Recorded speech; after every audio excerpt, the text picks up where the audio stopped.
So did the Founding Fathers intend the Second Amendment for the National Guard and militias, or for the people? Well, to put it simply, they intended it for the people. And all you got to do to realize this is look throughout history. There's always been civilian gun ownership, no matter how big the U.S. Army was.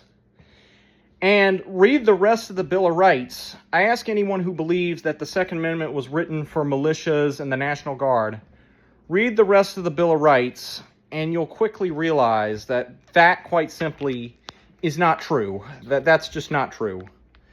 The Second Amendment was written for the people. And I asked these people, well, was the First Amendment written for the government and the Bill of Rights? No, it wasn't.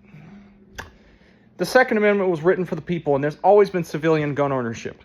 The Founding Fathers wrote the Second Amendment because they knew an armed citizenry was the last line of defense against tyranny. They knew that an unarmed citizenry was much easier to oppress than an armed citizenry. An armed citizenry is much harder to control. This is why throughout history, almost every dictatorship has been preceded by gun control to some extent. It's been preceded by gun confiscation. It's been preceded by gun confiscation from targeted populations. Like Hitler, for example, he made it to where Jews and opponents of the Nazi Party could not own guns. They could not own guns. And he confiscated their guns, and then he started killing all his political opponents, and then the Holocaust happened. Stalin made it to where nobody could own guns, and then, again, started killing all his political opponents. The same, and this pattern is seen with Castro, Mao, Pol Pot, pretty much all the dictators throughout history. And you know what they all said is that it was not safe. It was unsafe for these populations to own guns, and that these populations couldn't be trusted with guns. Either that or that their population couldn't be trusted with guns. It sounds kind of familiar to what some of these leftists are saying when they talk about gun control.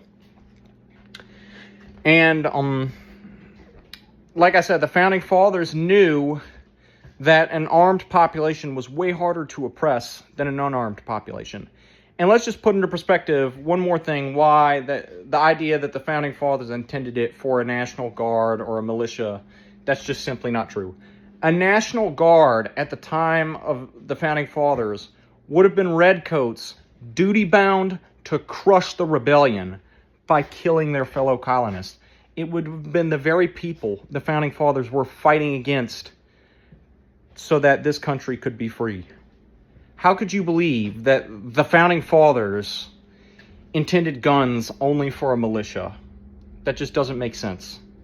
And historically, historians have all agreed this argument has no historical precedent, that the Founding Fathers only intended guns for militias. Historians have all said that's just not true.